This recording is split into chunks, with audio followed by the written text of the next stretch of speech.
Hey friends, don't forget to check out M3 Virtual Accounting if you are looking for somebody to help you with not only your business expenses and getting yourself ready for tax season, but also your personal expenses. Molly Morris has been super helpful. She's really affordable and works with you for what you are looking for, and she will talk to you for free and tell you whether she can help you. So check out m3virtualaccounting.com and set up a free consult today. This is an Unspoiled Network podcast. This is Unspoiled, covering Ted Lasso, Season 3, Episode 5, Signs. In this episode, I kept waiting for I Saw the Sign to start playing, and it doesn't. I was truly shocked because that felt like a real obvious needle drop. There is so much going on in this episode. But the thing that I am most interested is Keely hooking up with Jack, because I had started to wonder, and then it went there a lot sooner than I was expecting. Really? Welcome to Unspoiled.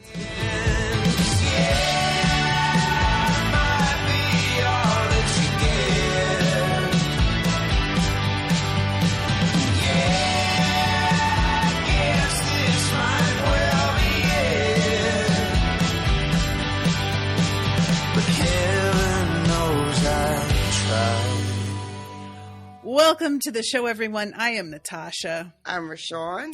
I really enjoy whenever you start to interact with me in my intro. I know you're real excited to start because you forget it's the intro and you're just like, well, tell me about it. I had texted Natasha prior that we are going to do tonight's episode sort of beat by beat, or maybe not every beat, but we're going to follow the flow of the episode because I want to make sure we touch on everything. Yeah. And this episode, it's not that it spirals out of control, but there are a lot of small moments that we might forget when we do like sort of an overall. And that's why I wanted to make sure we just capture everything. And before we dig into this episode, I just want to acknowledge Tosh texted me and she was like, bitch, we never talked about fucking Shandy. All my texts to Rashawn start off with bitch or girl. As they should. We never talked about Shandy asking Keely, would it be okay to make a move? On Jamie. Prior to the episode before that, I had actually asked when they were at Sam's restaurant cold opening, like, you see Shandy in the corner, like she's talking up Jamie there. What do you think's going on there? So, really quickly, ma'am, give me what you want to give me. In terms of because it's never addressed in this episode, so we can just talk about the last episode. She asked Keely, like, would it be okay? What were your feelings about that? What are your concerns, feelings? I was genuinely shocked that she seemed to not know that Keely had dated Jamie. Like, the way that she was talking to her, it felt like she didn't know. And really? It seemed to me, I don't know. It was like she was asking like real general sorts of questions about him. And I don't know. Maybe she did. Maybe I was like misreading it, but it felt like she was more vague than I would be if I were talking to a friend about their ex, in this sort of situation. Gotcha.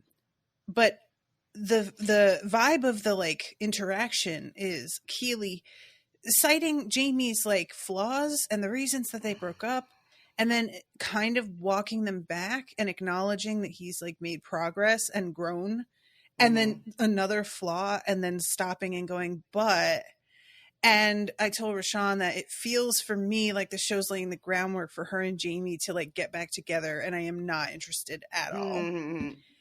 And you guys know, this is, I just have a prejudice against Jamie. I'm bigoted. I'm just a Jamieist.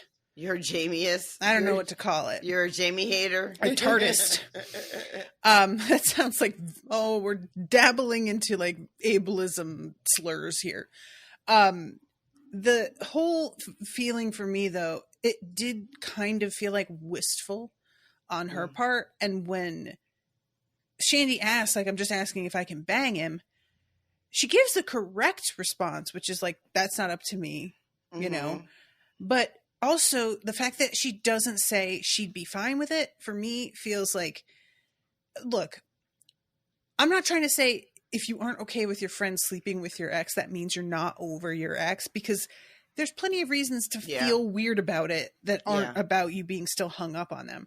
But because of that, coupled with her kind of giving the sappy eyes, I was like, is she sort of thinking about things, you know? And I wouldn't, look, if they did give them a second try, I'm not going to riot or anything, you know? But I just don't really care about it. Are you, I'm going to push you a little bit on this.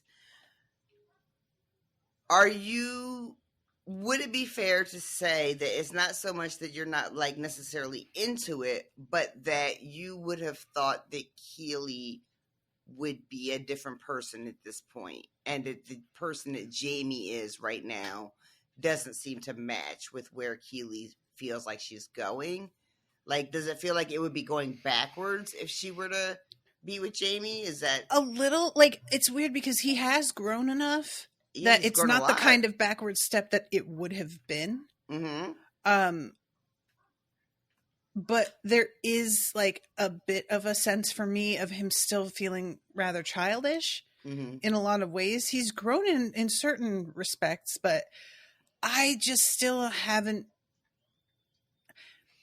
We kind of saw more of him on a personal level in other seasons than we've seen recently. Mm-hmm. And I think that's kind of where my hang up is like the interactions he's having with people. He's like quoting shit and got vocabulary and trying to be emotionally literate, and that's all well and good. But in terms of like the real personal stuff that we had seen, which showed to me how immature he was, I haven't really, I want to see that he's like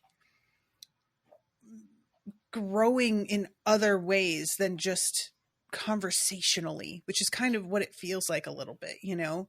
Okay. I don't know. It just, I don't have enough. Okay, I don't have that's enough. Fair. That's completely fair. At this point, it's still, I mean, this is episode 5. Mm-hmm. So we're not necessarily at the very beginning. We're about halfway through of this season. But we've seen a lot of Jamie and how he relates to the team and his relationship with Roy that's evolving. But you are correct. We haven't seen really much anything else. So everything that we have to judge Jamie on is about his relationship to the team and the sport and his place on the team and what he wants to be as a player, which is very separate from what he wants to be as a man. Yeah. All right. Well, guys, you heard it here first. Tasha's not here for it. Not really here for it. So the show better not be trying a fast one. Really, what it comes down to for me always, and I know this is like the title of an extremely pat dating book. It's called A Breakup Because It's Broken. Is that a real thing? Yeah. I don't think second tries on relationships are almost ever a good idea. I don't think I've ever tried one. I did a lot of second tries on my first boyfriend in high school because that is just what you do at that point in your life. Yeah. But since then, no.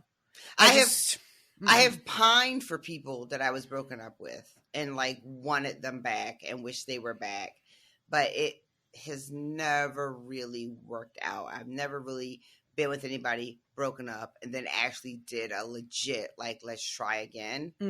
Like sometimes they would come back and I'd be like, yeah, no, this is not a thing, or I'd be sweating them but they moved on. So I've never actually done a thing where we were together, it blew up, we separated, and then we're like, let's give this another go.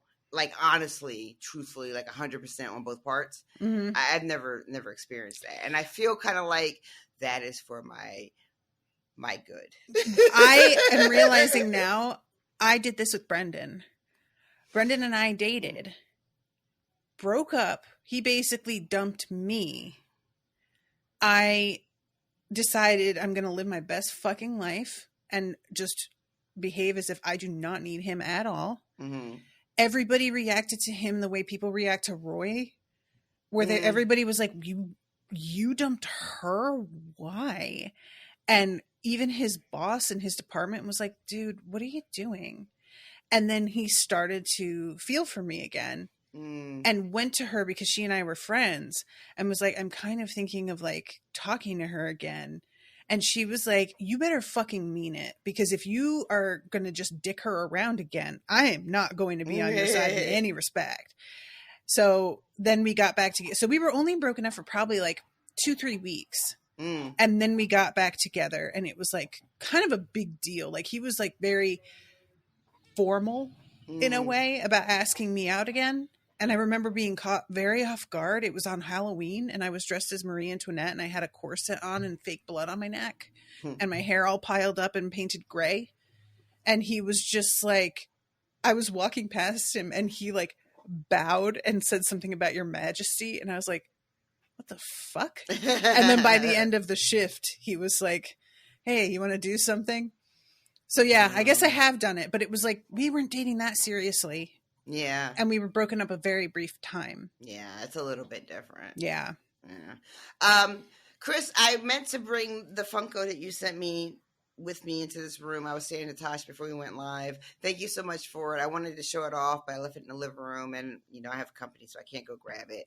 But it's very cute. It's a little beer can that apparently Chris had to tell me, you can open that, because I did not know you could open it. And then there's a little mini Funko Roy in it, and it's the cutest thing, and I love it so much. So thank you again for that. That's amazing. It was a delight to get it. I was so surprised, because I don't really get mail anymore.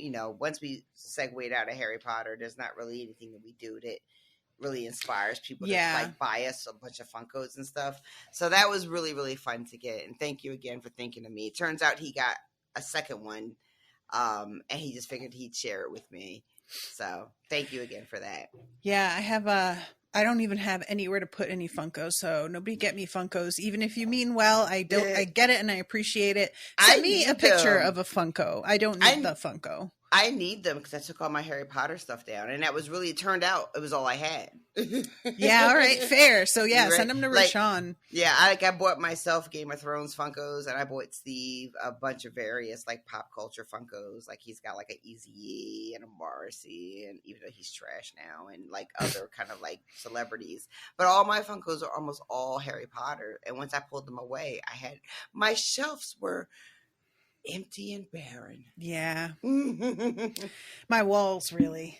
When I took some of my Harry Potter stuff down, I was just like, oh, well, now I need some. The one good thing about when I took all my Harry Potter shit off the wall, I replaced all of them with postcards. I was like, oh, nice. You're down, postcard up. Good so call, now I just good have call. postcards on the wall. All right, kids, let's get into it. Let's get into it. So we start the episode off with oh my God, I'm sorry guys, the fucking Apple TV. I was talking to Rashawn about how it's just been doing me real dirty on all of my devices, and it just insists on playing so many previews in front of things.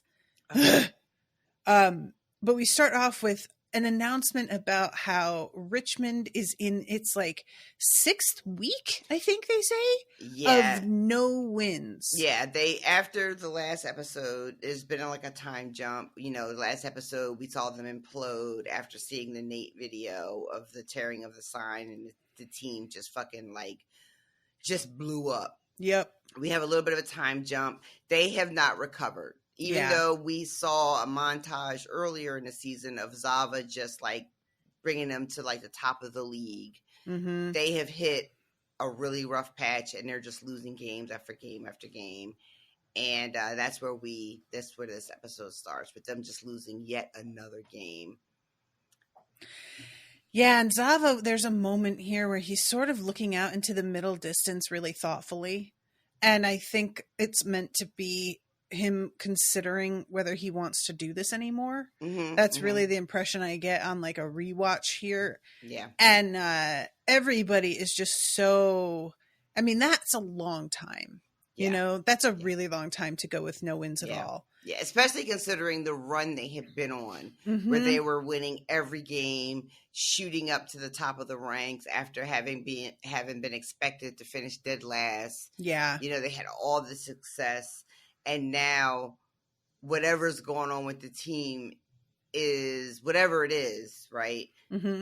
Zava is not enough to self-correct. Yeah. He, and then like low key, what Rebecca called out when she, instigated him joining was, yeah, he's not interested in being a part of a losing team. Mm-hmm. If he, yeah, it's interesting because like once we get there, he sort of tries to frame it like you guys don't need me, but it really does feel like he is putting a face on it for their sake and to make his ego feel better about quitting. And he can't abandon them for a different team because that would go against his ethics in a certain way that wouldn't, like, I think he cares a lot about optics, but retiring entirely, I wouldn't be surprised at all if things turned around for them and he was suddenly out of retirement. And also there are some considerations that the show doesn't delve into, but I would imagine, like, it's one thing to leave a team after the season and go to another team, which is how they get him, right? He left whatever team he was with and he joins a new team at the beginning of the season. But he has a contract with Richmond. So he can't necessarily just choose to join a more successful team. If he's not going to play for Richmond, then he can't really play. Best not play, bitch. Yeah. Yeah, so we go to the office and everybody is just so subdued. The team is bummed. Yeah. And there is an amazing text. Leslie reads, "Even with Zava, Richmond eats more ass than your mom." And it's from... And Beard says, "Buddy, you gotta get off Twitter," which was my exact thought. And then he says, "That's a text from my father." And I lost my mind. It's so good. There are a lot of jokes in this show that I just sort of go, ugh, and like roll, and it's like a groan, like a dad joke a little bit. That was a joke where I really like, I could have choked a little if I had been drinking something because it caught me so off guard. He's just telling his son how much ass his mom eats. Good God. It's very reminiscent of like a joke from season 1, I think, with Colin talking about losing a game and somebody yelled at him and he's like, "It was my grandma." Which I just really appreciate because it lends, it supports this idea of just how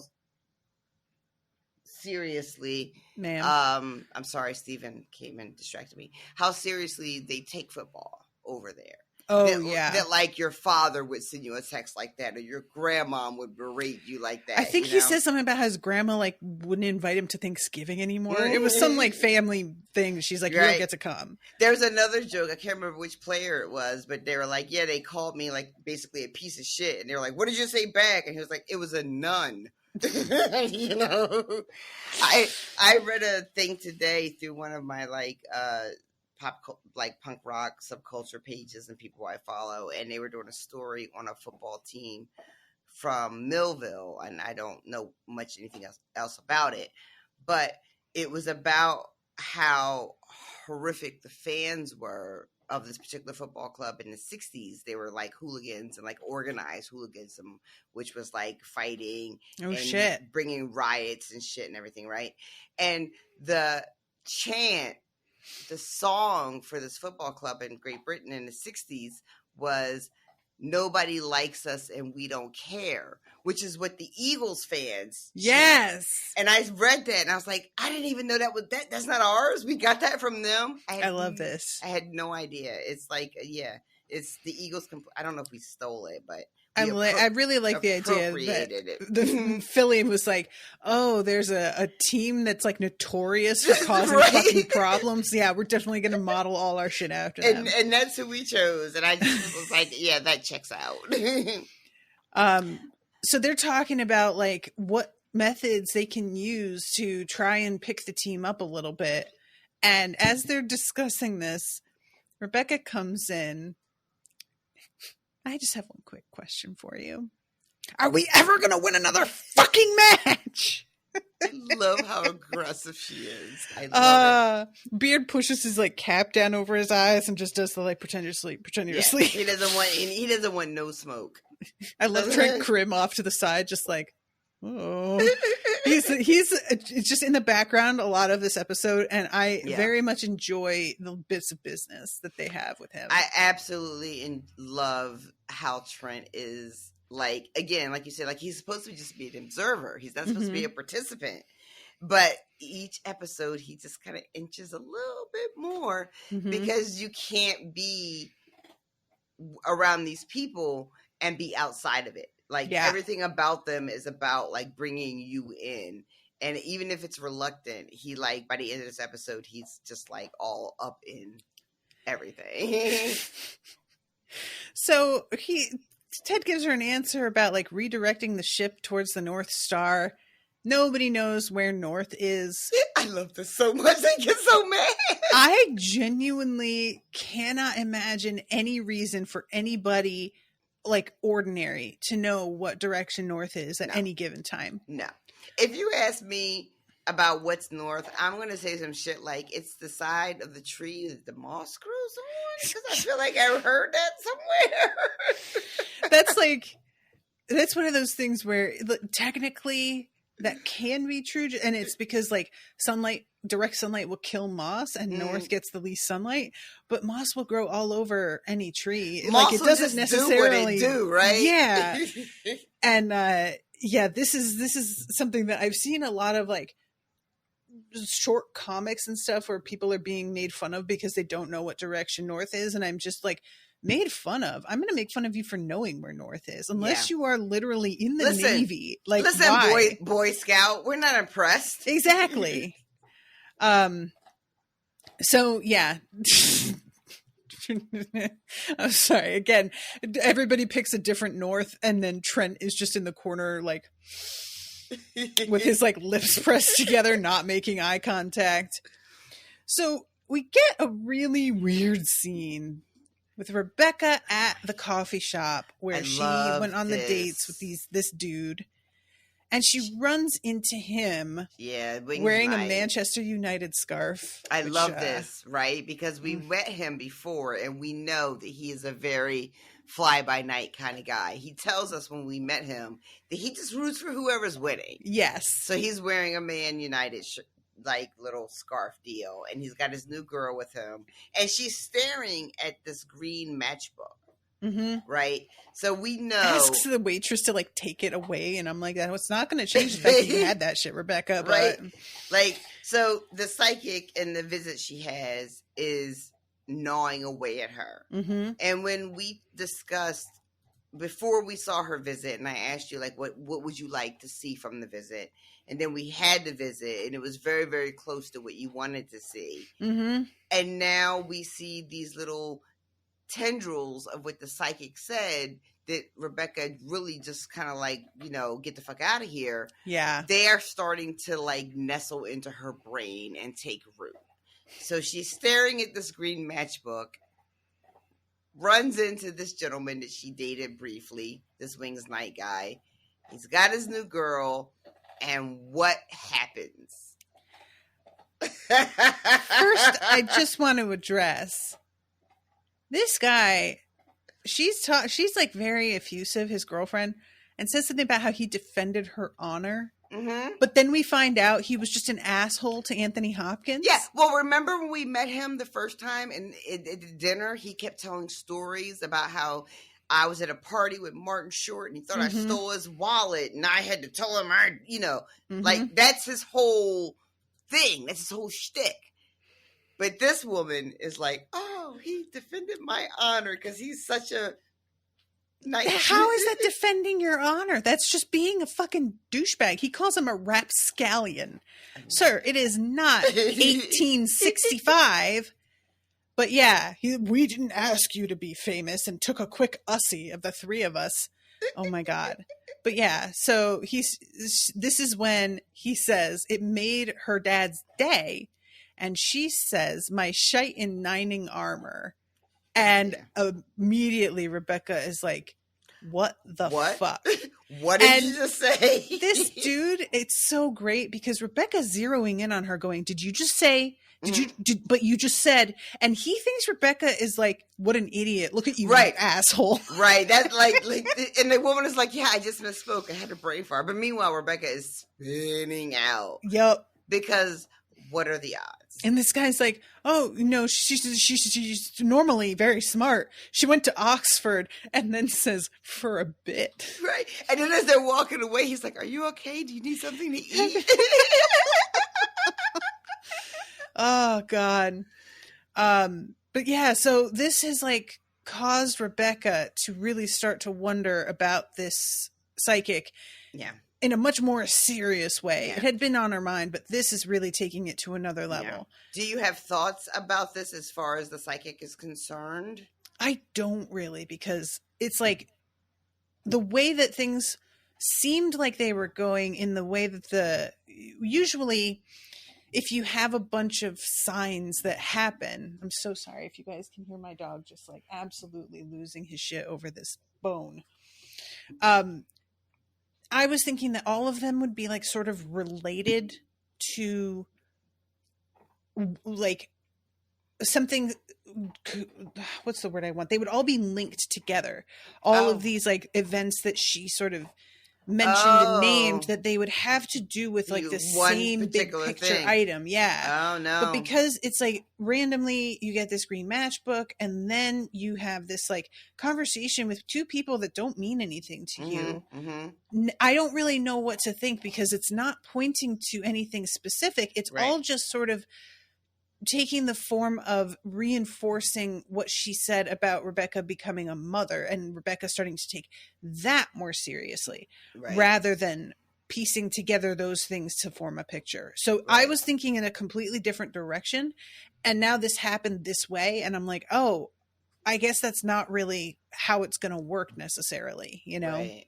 I think the audience and Rebecca as well, because you know, we don't have so much to go on. When we have the scene with the psychic, and like your instinct is to think that she's giving you a cohesive story, right? That's leading to a very specific set. Yeah. And then you get the green matchbook, and then our impulse is to be like, oh, Sam. The psychic is talking about roads leading to Sam. But then she has this interaction, and it's like, was the psychic saying this guy was supposed to be the guy? Like, what, you know what I mean? Yeah. And like, we know in our heart that it's not this guy. It's definitely not. It's not this guy. So then it really becomes like, well, what is the psychic? What was really going on there? So the leap that Rebecca makes to the calls with her doctor to find out about her fertility situation and whether she can have children feels like a natural progression on Rebecca's part of trying to make sense of the whole thing, right? Yeah, and she calls Keely here and later, and Keely is not answering her phone. Yeah. And it's such a, like, it's one of those things that I find so worrying, because I don't want a couple missed phone calls to mean that their friendship is like falling apart, you know? I don't think it does, but I could understand. Rebecca is not somebody who like seems to reach out that much. Right. That if she does a couple times in a row and doesn't seem to really get anything back, that it might quell her from doing it a little bit. I think that, and this is something that struck me when I watched this the first time, and then like the several times afterwards that I watched it. When I first watched this, I had the very same fear. Oh my God, she's not picking up the phone. What does this mean for their friendship? And I realized how primed I had become from media doing this. Yeah. Oh, the real cheap drama. Yeah. Oh, she didn't pick up the phone. That means it's going to be a thing. Because we get told that over and over and over again, and sometimes we like reenact it in our real lives. But the sort of the way female relationships and friendships are presented to us so often in media is that the friendship is so tenuous. Yeah, it's like real delicate. You know, any little thing can blow the whole thing up, and then the friendship goes out the door. And it's a real disservice of what friendship between women can actually be. We get sort of served very short, you know, often. But yeah, and I think that the show is commenting on that, and it understands our concerns and fears based on what we've been primed to sort of expect. You know what I mean? I like that. Because I feel like what they gave us the first 2 seasons, like, we should trust that their friendship is stronger than that. Mm-hmm. But yet, I had that anxiety. Oh, yeah, she's not definitely. picking up the phone. Why won't she pick up the phone? Rebecca's going to think she doesn't love her anymore. Oh, what's going to happen to their friend? You know what I mean? Like, yeah. Yeah. I love too. Whenever she calls, it's a photo of her that like making face, a fish face. The fish and face. It's very fun. I like that a lot. It's so good. I love that that's the picture on her phone. And I also need you to give me a fish face for my phone. I will be happy to oblige you. So that sorry, go ahead. I was just gonna say I can't really see because I have my TV app over it, but I feel like there's like a bunch of text there and I just can't see everything. So if we're missing something, people, sorry. Oh, you mean in the chat? I didn't know what you were talking about. I'm sorry, yeah, but my Apple app is open over it, so I can just see that there's Chris a is bunch talking about stuff. the Funko and thinking that Ted Lasso would be a good replacement for Harry Potter merch and stuff. Okay, cool. So that transitions over to the scene with Keely, Jack, and Barbara, where she is explaining to Barbara that what they are trying to do, and I should mention Keely's tittying a lot in this scene. Her tits are out. They are out.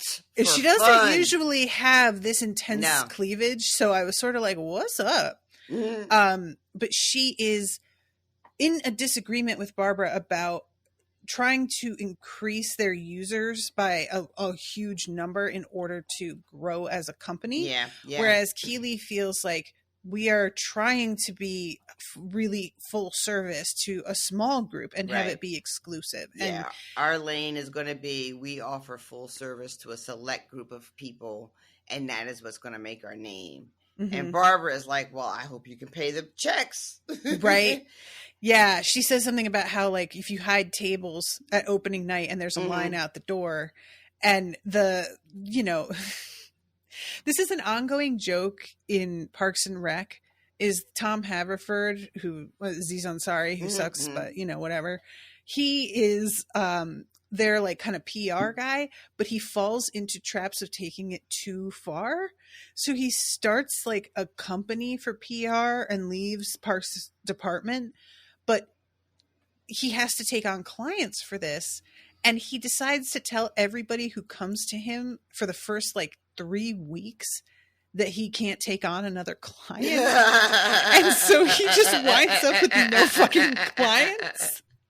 And then there's like a montage of him like sharing his ideas for really great businesses. And one of them is a club called Eclipse that only opens twice a year on like lunar eclipses. Like shit that is just like so exclusive that it's asinine. So anyway, this sort of did remind me of that, but they're taking it to the right level. They're not going too far with it. I do understand Barb's concerns, though. I love Barbara is in this meeting, right? And she is positioned both literally on the same side of the table with Jack versus Keely. And it seems, and Barbara really feels like she's in sync with Jack, right? Mm-hmm. And then Jack agrees with Keely, and puts Barbara on the outside, and she recognizes this is happening, is clearly hurt by it, but swallows whatever pain or embarrassment she feels, and leaves the room with her little like last like little snide remark about like, I hope you can still make payroll with this exclusivity that you're courting. But I love that moment of Barbara feeling like her and Jack are on the same page, because we know that Barbara has been a part of this company long enough to have amassed the snow globe collection, right? Right. And so she feels like she has more invested and that Jack should value her and her opinions and her thoughts. And Jack doesn't.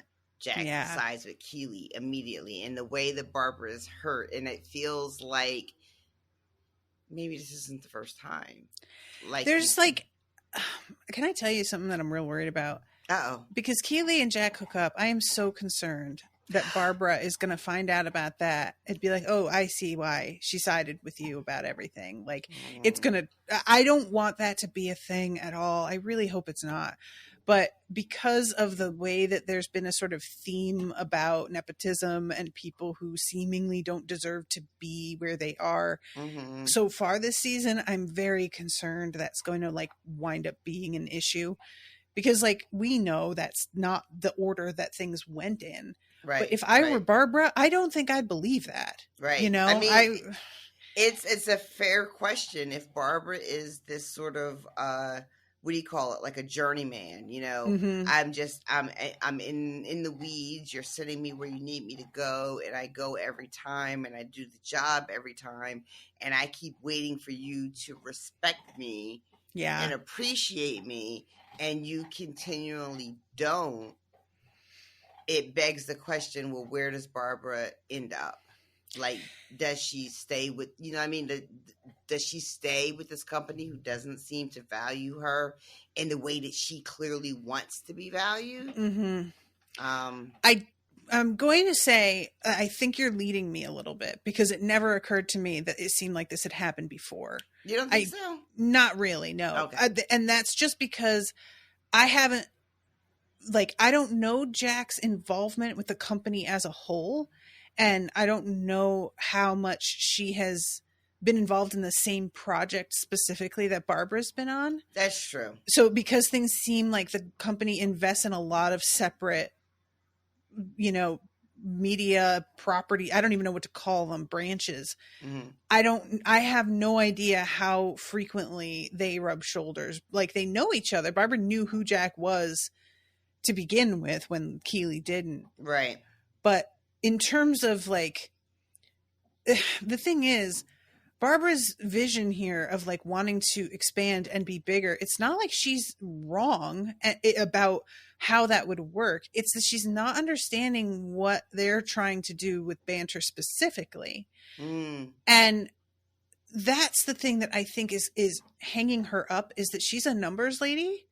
And so her idea about success is growing and having this, like, I think she's wanting to do, like, we'll be Facebook, but for dating, like, just ubiquitous, you know? And I don't think she's understanding the concept behind what it is they're attempting with, like, a much smaller, high customer service type product.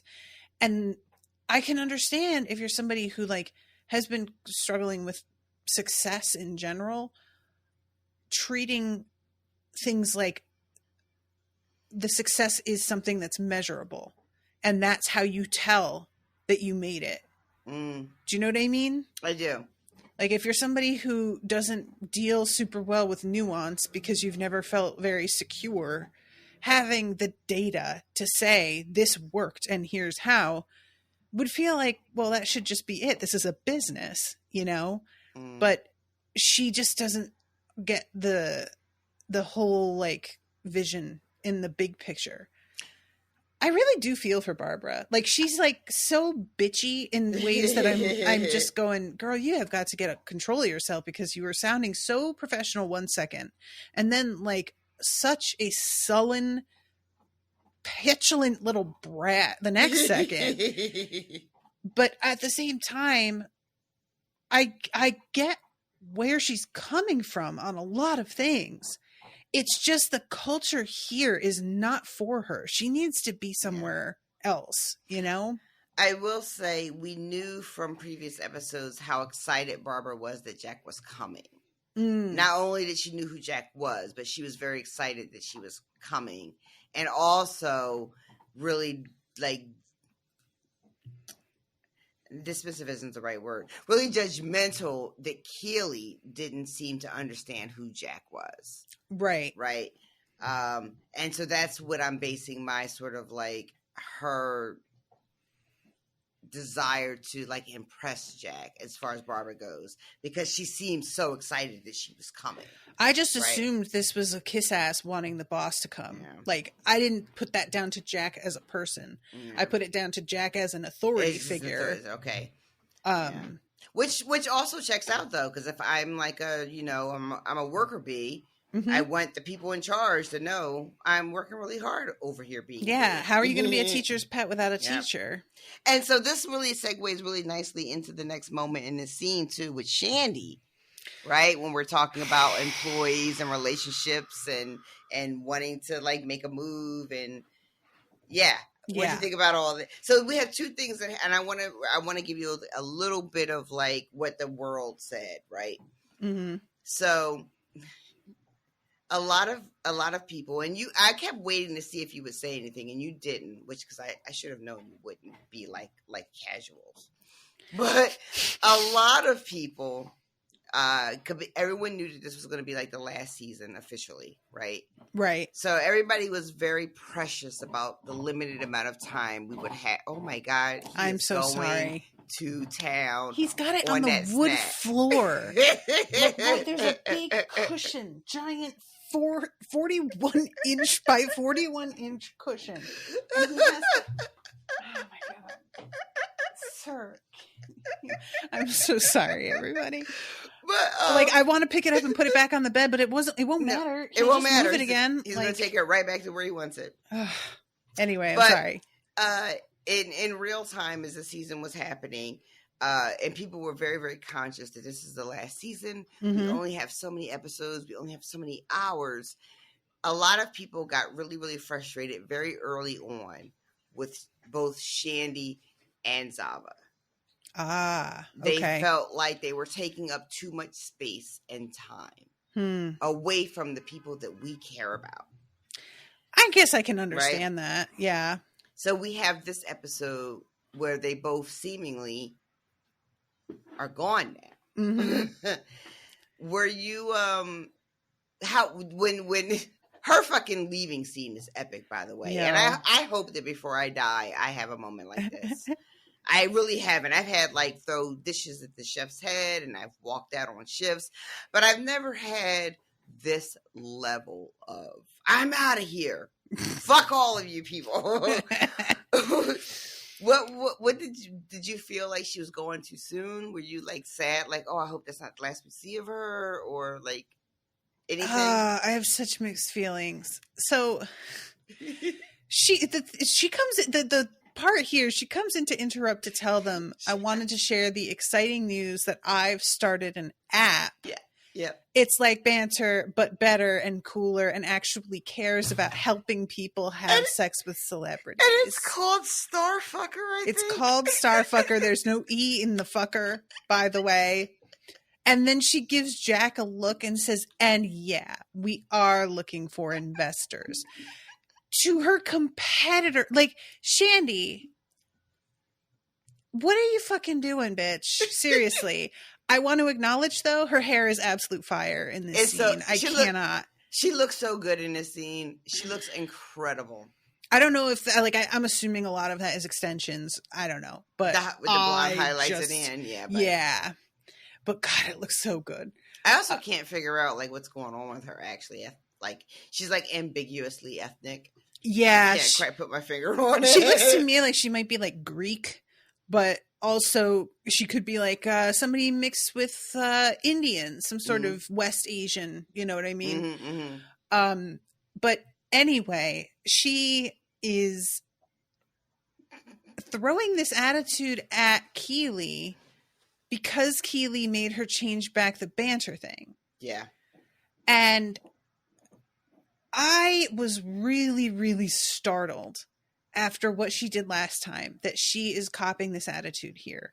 I never expected her to react this way. When Keeley asked her to change it back, I thought she was going to have gotten, like, by now, some feedback from other higher ups that this was an extremely bad move and realize that she, like, fucked up and want to make it right a little bit. So you thought somebody other than Keeley would have to, like, chime in? I thought she would, like, Jack would have spoken to her as well, or that Keely would be like, Jack was pretty upset, you know, that there would be like backing up of, it's not just my decision on this. Oh, I see. Everybody was not happy about it, and you did it without going through the proper channels or anything. I was thinking that the attitude she had coming into it would be, I'm really excited for the opportunity to do this and I don't want to fuck it up.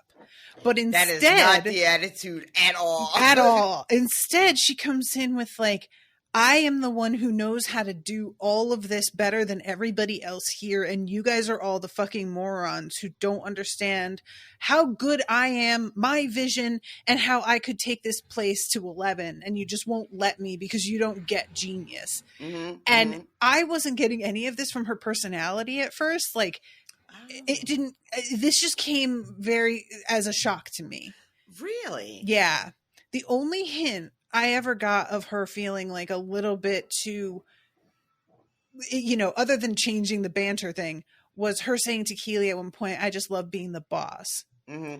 But otherwise, I thought that she was a bit more fish out of water, but aware of it. Yeah. You know? And instead, it's like she really thought she was going to come in here and own the place. And it's like, the whole thing is like, what if Keely, but bad? I love that. That's a perfect way to put it. I think that both Keely in show and then as the audience, we sort of assume that she's going to be another Keely. Another, like, I was a pretty face and like a middling sort of model, and I didn't have a lot of opportunities, and now I have this great opportunity. I'm going to take full advantage of it, be very humble, take my licks, learn whatever the business is that I'm trying to be in, and move upward in that, right? With like a sort of like a humbleness and a modesty or whatever, right? And we think that's what Shandy's going to be, but Shandy's not Keely. She doesn't have any of that sort of false modesty. She doesn't have any sort of lack of confidence. She thinks she can do all of this, right? And it's easy for us on the outside to be like, oh, girl, you are way out of your league. Like, you are doing way too much. Considering, right? But I love the idea that Shandy is like, no, I'm full of great ideas. Yeah. And I just, you know, like, misguided it may be. I love later Jack says that her father calls it talent dysmorphia, which is That's so good. That should be like all over the place on social media. There should be a million threads about that, and I didn't see any. It's really unfortunate. The concept of, you know, imposter syndrome, talent dysmorphia is like the opposite. The inverse of it, right? That. Yeah. And this is the kind of thing that, like, you can run into this in any industry. Somebody who really thinks that they're failing because everybody else just doesn't get them. Yep. And this is like, so many people, I mean, just dating as well. There are so many people who are just like, I keep getting dumped because women just pick assholes. They don't like nice guys like they me. like the bad guys. Yeah. But I can't, like, it's such a fucking wild place to be mentally, because I am not somebody who is ever super confident in my judgment on almost anything, to the point where I would like be willing to throw around, except for cooking. And even then I would be that way with like home cooking, but in a restaurant, I know very well it's a whole different animal, and I would be very retiring on that point also. There's nothing that I would just be like coming into it raw, feeling the way that she does. Like, I got all the answers. Yeah. I just can't imagine being like coming up against so many people telling you this is bad. You know that, right? And assuming it's them. They're all the problem. What is it like to live like that as a person? What I love so much about the Shandy storyline so far is that no one says your idea is bad on its face. What they say is, this isn't what we want for what we're doing. Right. Right? So the implication is, what you're suggesting could be successful someplace else for someone else. It's just Mhm. not what we're doing, which is a very interesting way to be like, it's not your idea, it's not bad. It's just not what we want. Chris So- is in the chat saying, like, it's nothing more than a dig at Keely. Like, no way did anyone actually build her an app, especially with what Barbara lets Keely know she did later on. And that's also a thing that I wanted to mention was like, she's like, I started an app. No, you didn't. No, you didn't. You just, No, you didn't. You just said a thing. I'm calling it idea. Starfucker. I'm sure that there are celebrities lining up to be on your app where people want to fuck them because they're celebrities. Oh, absolutely. There's going to be no problems for filling this thing in. Right. Like, what are you doing? And there might be. It's going to be like Cameo for sex. Well, but listen though, like the idea of like famous people who just go out and fuck people because they're famous, like it's not a leap. I mean, But it's not a leap, but that's always done in a way that's like, oh, you run into them and you play your game. You don't go onto an app and advertise like it's an OnlyFans. I feel like that might be an industry somebody wants to look into. I don't see it. Like that feels like the kind of thing where you wind up with a lot of like D and E list celebrities. That nobody, that, you know, all people who used to be on a reality show like 11 years ago.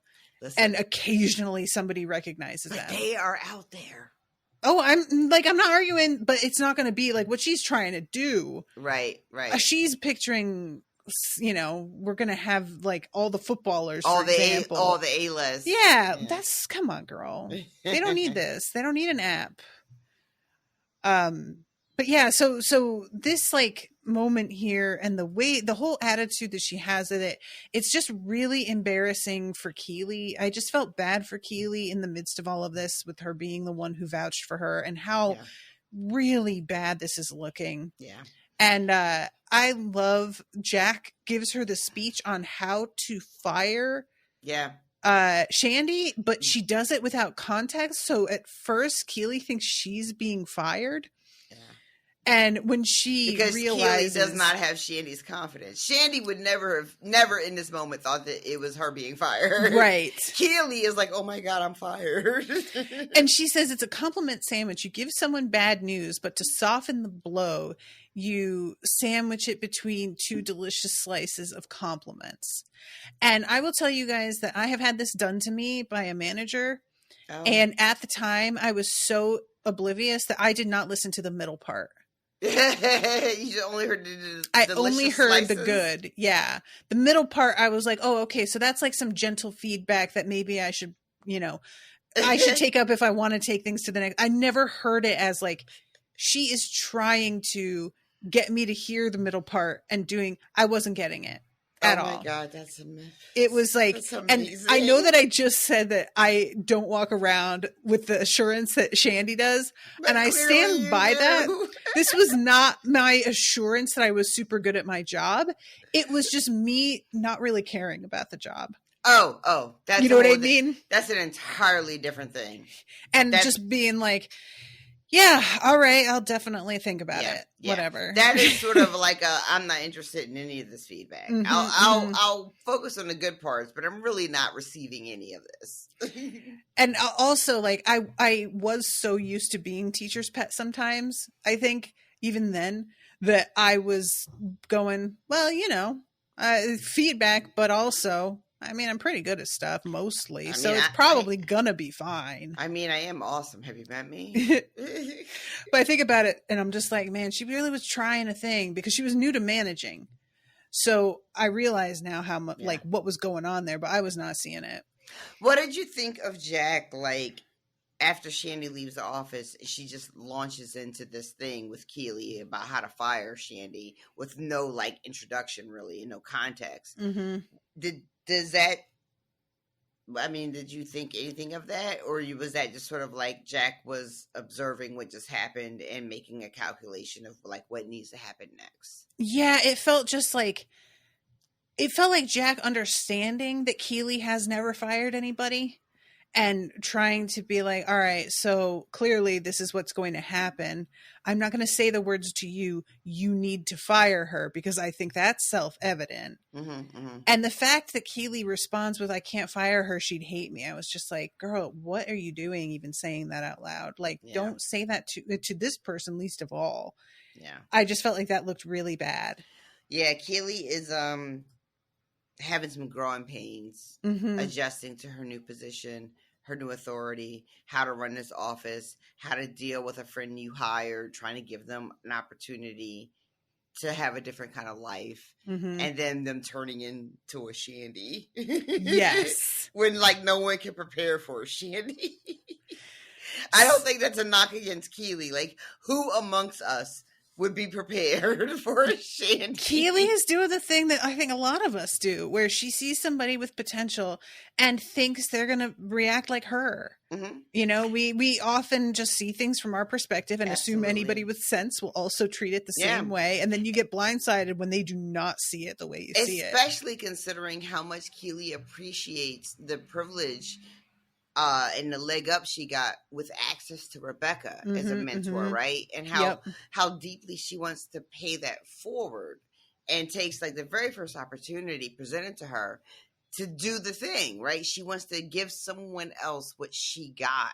And it's so pure. And the person she gives it to is Shandy. And then we're all just like, ooh, ma'am. Yeah. You know, like, good on you for trying to do a thing, but also, it doesn't always work out because y'all are not the same people. Yeah. Yeah. So this, we really do, like, I know you want to go beat by beat, but we're an hour We're already an hour in. And we are literally 10 minutes into this episode. Yeah. So we are going to have to pick it up a little bit more. Yeah. Yeah. We have a very like interesting moment with the boys all in the locker room talking about Nate getting caught on, I was about to say on tape. Ugh. Somebody snaps a picture of him with Anastasia. Yeah. Yeah. And, all of them talking about like maybe that this is like a she's all that situation for Nate. I love that somebody made a bet. Someone is like, but he doesn't have like ponytail and glasses. And then Zava chimes in with like his wife and how he like other women don't look like anything to him because he doesn't see them clearly. I love that so much. I wish that were true. I don't believe him. Much. You don't believe him? Not really. I just don't believe a lot of him though. Aww. So, you know, I think he believes it. So I'll respect it in that he's like, I think genuinely trying, but he states things in such a way that I'm just like, I doubt it. But yeah, my wife is sexy, but in a girl next door kind of way. She has glasses, a ponytail, she paints, and everybody gets very excited because that's exactly what she's all that she is. Truly, like, she is one of the most beautiful girls ever on screen, in my opinion, in that movie. And they're like, put a ponytail on her. Oh, what an uggo. I don't even remember which girl that was. She didn't wind up doing that much more. I don't know if it's just because she like wasn't that great an actress, or sometimes people do a big movie and then they just decide they don't like acting and they like back away from it. Yeah, especially at that age too. Yeah. But so we jump from there to the office where everybody is talking through different tactics they could use to play against Man City. And Trent like makes a noise like he wants to chime in. Then he says he's not gonna chime in. And then everybody starts like making monkey noises. Ted is like, you're like one of those journalists that sees an injured monkey about to get ravaged by a pack of hyenas and you don't interfere. And then they all make monkey noises. Even Roy like joins in. Yeah. Roy he can't make the monkey sounds they do. He just has to grunt and pound his chest. And I was like, yeah, that makes sense. And Trent mentions something and it's not like the magic bullet. It's just a thing that they're like, oh yeah, that also won't work. And we move right on, which I thought was funny because I thought it would be the magic bullet. Right. So Ted gets a text here from his wife and she says their son had an incident at school. Bullying. I'll text you when I know more. Yeah. And I immediately was like, he's going to think his kid got bullied and that's not going to be what happened. And turns out. And yeah, we don't actually get any details on it, which I was surprised by. I love everyone's instinctual response to like go and fuck people up on Henry's behalf.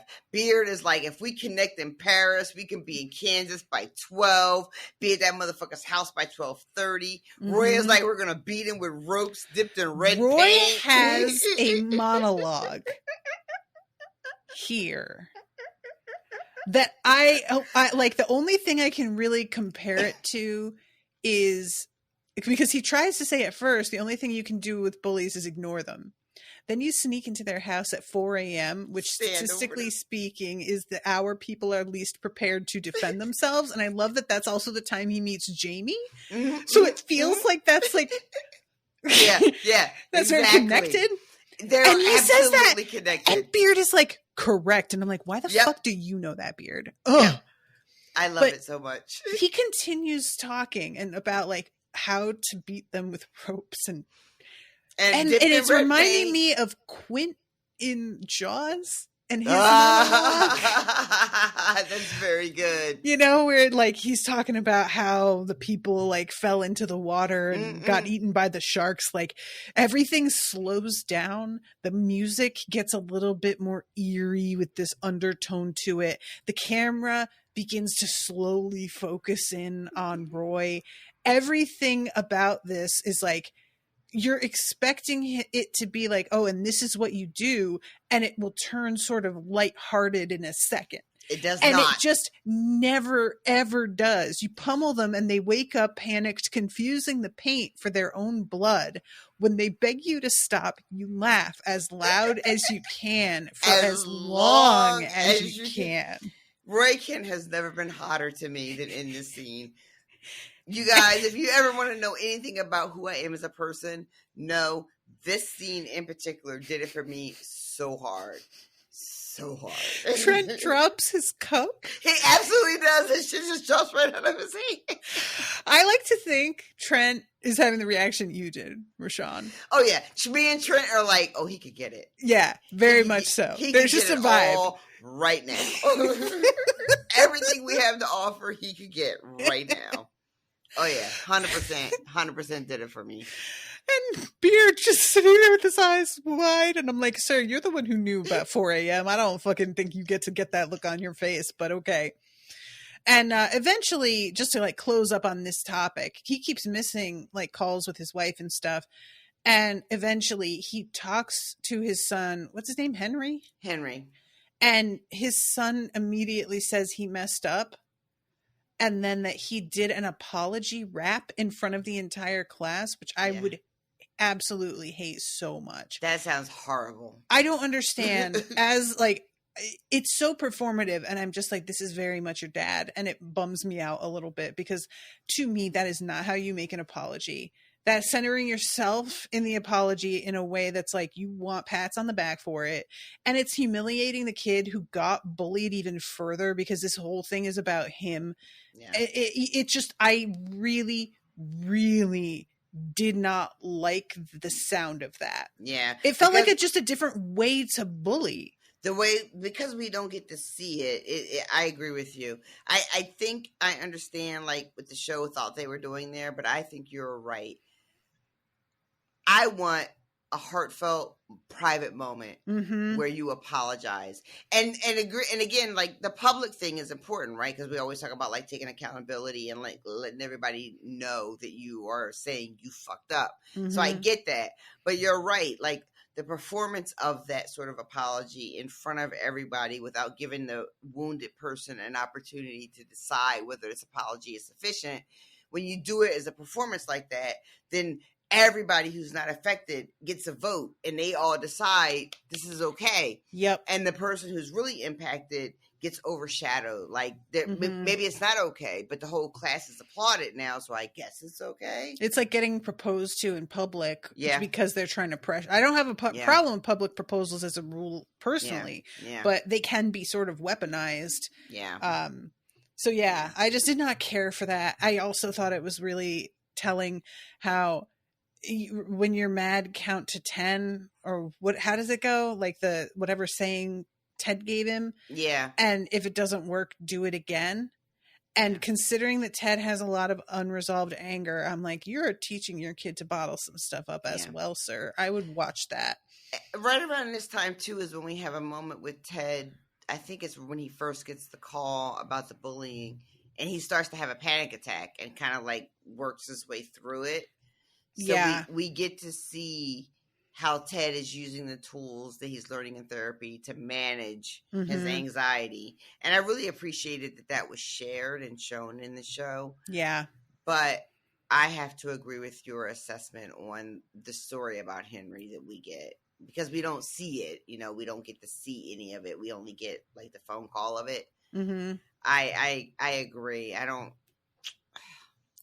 feel bad picking on the kids because I know it's like all meant to be good and wholesome.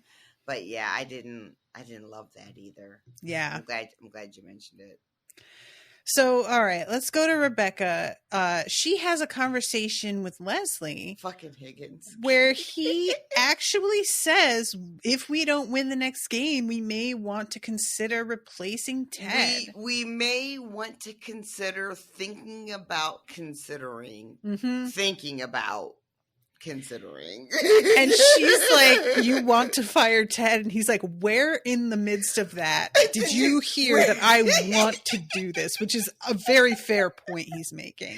He goes to such great lengths to make it clear that this is not anything that he wants. It's just something he thinks maybe they should be thinking about. But theoretically. He hates every moment of this. And when she comes right back directly at him and he's just like, ma'am, where did you get that from? It's such a good moment. So she immediately changes the subject to, do you believe in psychics? Which of course he does. I love her segue too. She's like, I hope you don't mind. I'm not in a place to have this conversation. I want to talk about something else. And he says, in summary, I think psychics are there to teach us something about ourselves. They like help us see things, which is what makes her sort of step back. And she ends up scheduling an appointment with her doctor, the fanciest doctor, a doctor who works out of Versailles or somewhere. Like, that waiting room was out of control. And she is finding out whether it's possible for her to have children. And she goes in with a very like, I know this is ridiculous attitude. But he's immediately like, it's not ridiculous at all. There are women older than you that I have dealt with. Like, let's look at some information. I'll have blood taken and do scans and we'll see. Yeah. And at the end of the episode, it seems, you don't hear it, but it seems like she got bad news. The look that she gets on her face is a real, I can't believe I even thought for a moment that it was possible. I feel like an idiot for even thinking, I feel like an idiot for even making this phone call. I should have known better. I'm such a fucking... Like, I can't believe I fell for that, is what the energy is of that, right? Like, it's such a bummer because it's so limiting. Like, she just is thinking being a mother only means, carrying a child herself, and that isn't necessarily true. And I respect that a lot of women want to give birth to their child. Like, I understand it being disappointing if you can't do that. Yeah. So I'm not trying to downplay the importance of that, but it really doesn't seem to have even entered her mind that there are other possibilities out there. She could potentially have a surrogate and have an egg taken. She could adopt. Like, there's all kinds of different ways that she could handle this. And it's just sort of like, this is closing the door on it entirely, which is not really true. I think that, again, I'm not speaking from experience because I've never had the impulse, but for a lot of people, the very first instinct is like natural birth, right? Like, if I'm like, being a mother equals natural birth, right? And to have an imagination to think outside of that doesn't come as naturally. We have to sort of like I don't know, get ourselves to the point where we can consider it's a last ditch option and definitely like a plan B, not something that you're as excited about. Exactly. And even though it's something that you could be excited about and should be excited about, we're just not brought up to be excited about those things. We're brought up to think of those things as, like you said, plan Bs. Not as good as plan A, but I guess I'll take what I can get, like consolation prizes. Yeah. As opposed to like genuine, blessings in your life. And it made me think about the pain in that scene when Rupert shows up to announce that him and Bex are going to have a baby, and so we understand that was Rebecca's reality, that they tell us that she didn't have children because Rupert didn't want to have children. So she shut the door on that opportunity. So with that understanding, it makes sense that she would think that, oh, well, maybe it's not too late, But I like that you, when you were watching this, your mind immediately goes to the other ways. Yeah. Yeah, because like as somebody who I have no desire to ever become pregnant, because it's just, we have a real tendency to treat pregnancy like a matter of course. And especially in a country that is rapidly doing away with all protections for women's bodily autonomy, we behave as if being like able to safely deliver is a guarantee because of modern medicine, when in fact the United States has a really abysmal mortality rate for mothers, and Black women are at the top of the list of fatalities. So it's not only just super dangerous and we still act like it's not, but also even if you do safely deliver and the child is healthy and you are okay, your body is changed for the rest of your life. Like it just doesn't snap back to normal. And we have this really sick like fascination with snapback and women like immediately getting into incredible shape, which is like one, not healthy, and two, likely a lie. Most of those things are surface level, but what's going on internally is still not going to be the same.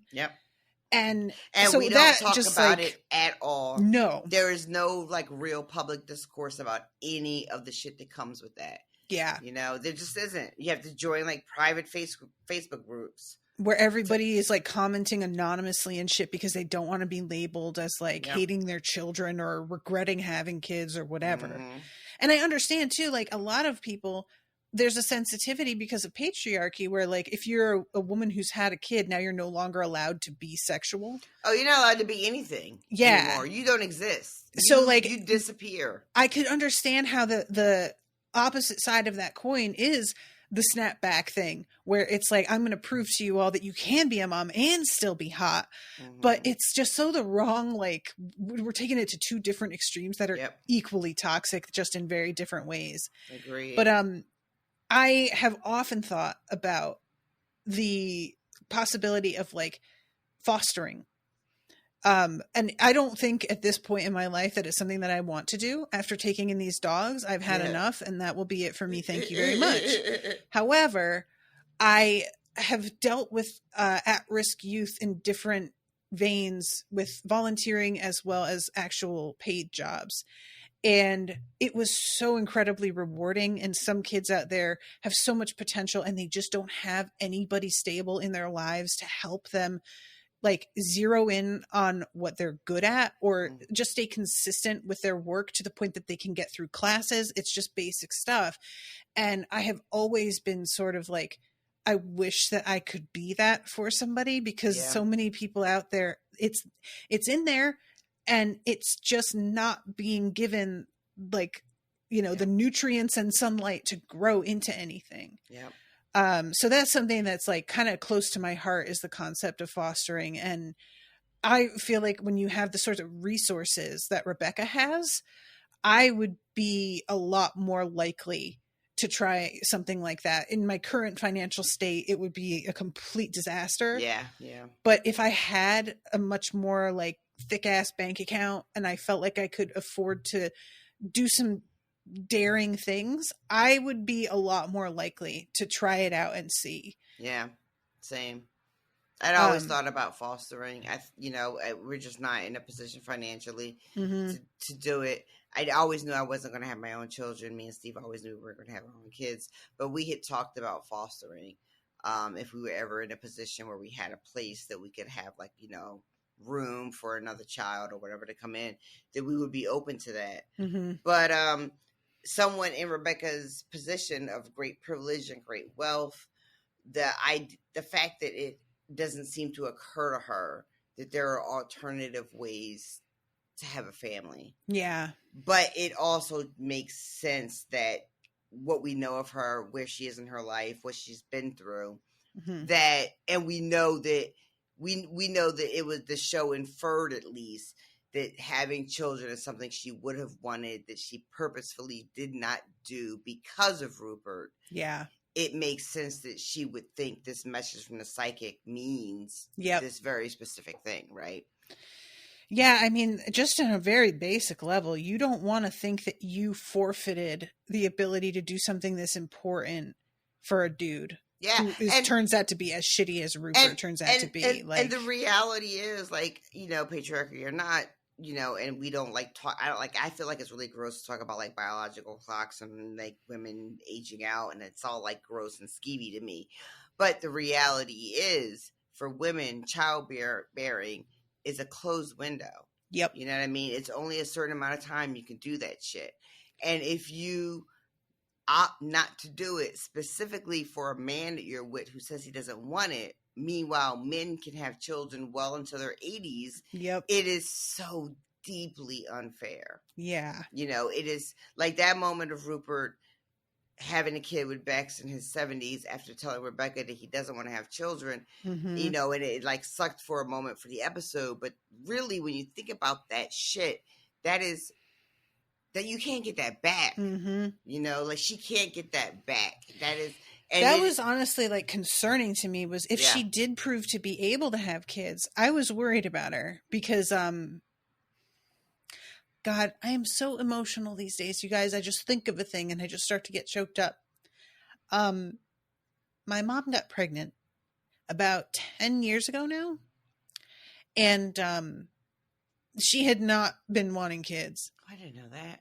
And she was told basically that there was like a 40% chance of her doing herself a potentially fatal injury if she continued with the pregnancy. Oh, wow. And like a 20% chance of the child even surviving. Shit. And she was insured and they wouldn't cover the abortion. Oh my God. They wanted her to carry to term anyway. Oh my God. Which, like, this is Connecticut, covered by insurance with a doctor's like recommendation to not give birth. And if she didn't have the money to pay for it herself, she would have had to like risk her life for a child that she had intended that was potentially going to die anyway. Like, it was really hideous. And it's something that, like, it truly, your body changes so much in such a short time all of a sudden that everything is harder on it. And it can't, like, a lot of what pregnancy is breaking things apart and sort of rebuilding so that it's like, the size and shape of everything inside of you has shifted and changed. And as you get older, healing in that sense is not as easy anymore. Yep. So like you're not as elastic and you're not as able to like completely change things and come back again. And so I really got like worried that Rebecca was going to try for it. And I just kept thinking about my mom. Oh, This is about your mom, lady. Also something that I lost it because there's like that storyline in Sex Education, and I'm covering that for Spoil Me, and one of the seasons like ends on a note that just left me like completely wrecked. And thankfully my mom had a husband that was able to help her pay for it, and she is okay. But I just think so often about what could have happened. You could have lost your mother over that. Yep. So Anyway, I lived in fear until I hit menopause that I was gonna like get pregnant in my like late 30s or 40s. Yep. Like I didn't, thank God, but it was always in the back of my like, what will I do? Because I can't have children, even if like money and circumstance and all that shit was like golden. Physically, at my age and my health, having children was not on the table. Yeah. And I lived in absolute fear of getting pregnant. Yep. Like, but at this point in Texas, I have that fear quite a bit because they have been doing some things that are. I don't know how many of y'all are keeping abreast of the info about abortion lately, and I understand if you're not because it's so bleak that it's hard to like get through it. But Jessica Valenti has I think it's a Substack, Abortion Every Day, and she just like sends out what's going on in different states, and it's really frightening, guys. Like there's still people out there who think that being raped means your body shuts down a pregnancy. That's genuinely been said recently. Like we treat it as a joke, like, oh, now we all know better. People out here are making laws and lobbying for things when they have no idea how human bodies work. It's truly just so scary. I just posted today, they sentenced a teen and her mom in Nebraska. And it's a complicated case because they used one of those abortion pills, but the way they got them and they charged them with a felony, they got them not just for using the pill, but also because she was too late to use the pill. Her pregnancy was at so many weeks. And then her and her mom, when she passed, the tissue and everything, her and her mom got rid of it. And then they charged them with basically like desecrating a corpse or some kind of bullshit or whatever. Jesus Christ. And then they used their Facebook messages in court against them to prove that they had talked about it and all that shit. And she was up, like the case could have got her 5 years. I think she only got sentenced to like 90 days, but it's still a felony. And it's 90 days in jail.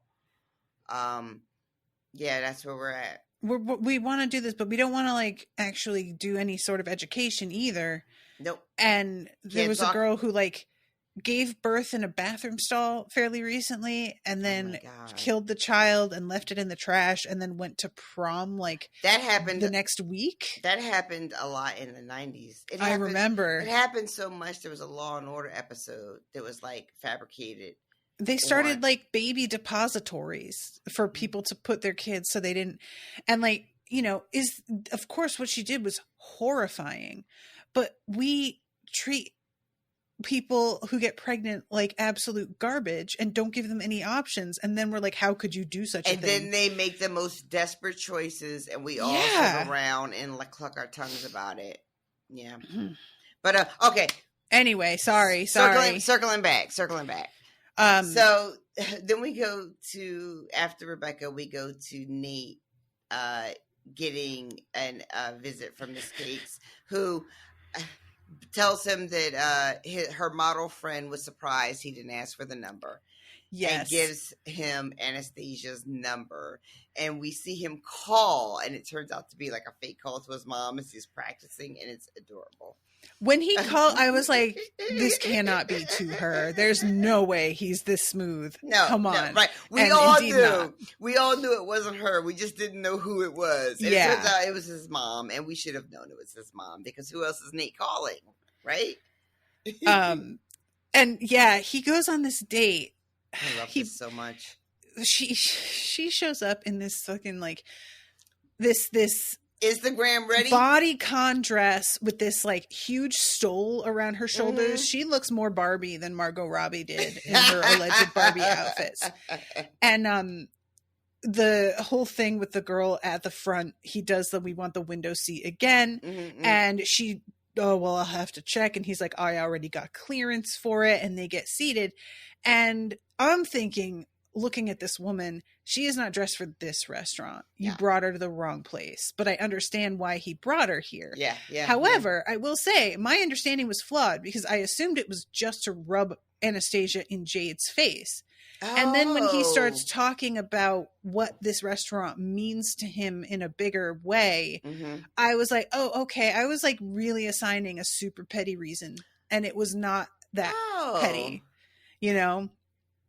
So, but yeah, she's like mad because first of all, she says it's not very nice in here. And she says that while the waitress is right there pouring the water, which is just like so rude. So fucking rude, right? And then she's talking about trying to take photos. I think it's like Baba Ganoush or something on their table and how it looks like vomit and I can't post She can't this on take Instagram. a picture of this. Yeah. Okay, listen, I'm just going to give you guys a tip right now because if you are trying to post photos of food, let's do everybody a favor and make that shit look good. Because if you're on any social media and you have friends who post about things they've made, you are going to run across some really horrible mess looking shit that is like genuinely alarming. Like there are times it's like, it looks like diarrhea, you know, and you're just like, why would you post this? And you're like, oh, I'm so excited. This is going to be so good. And I'm like, don't eat that. But what you do, they're in front of a window, perfect, natural lighting. And something that's like this, where it's just a bowl of a liquid, basically, that doesn't look great usually. What you do is you get close up and you get down at an angle so that the texture of the creaminess is the thing. The light glints off it. And if you especially have an item that you can dip in it and have sort of coming out of it to show how like dense it is, that you like, oh, you scoop it and you get a nice creamy chunk, just to like give an idea of what the texture is, that is the picture. And that way it's like getting as close as you can to the sensory experience of eating it. But if you're just like backed up and it's just a small bowl centered in the frame with some anonymous like white goop in it, of course it doesn't look good. You haven't done anything with it. That's your fault. So anyway, what I'm saying is she's a bad photographer and this is her fault.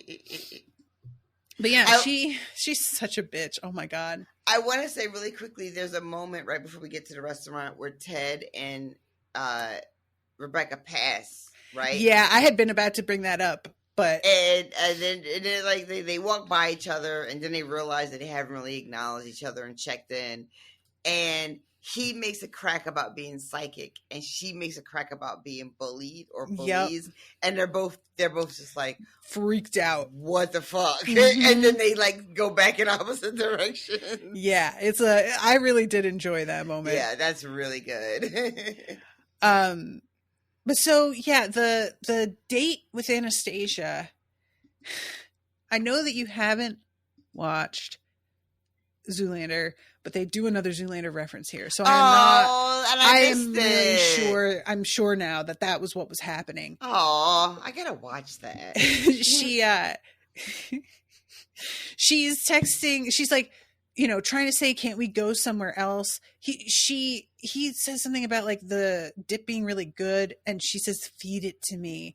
And like, does a little bit of a sexy thing, but puts very minimum effort in. Mm-hmm. And then immediately like flips the switch and just wants to leave.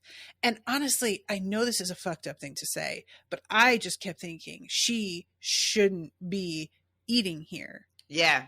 That's just not like, I would not be surprised if she were to get up and go vomit right away, you know? But she pretends at this point, when he makes it clear, he's given this very like sweet speech about all of the family memories at this restaurant, which she does not pay any attention to. And then she tells him, I have a friend with the flu that I have to check on, which is hysterical to even think that she would ever care about anybody enough to do that.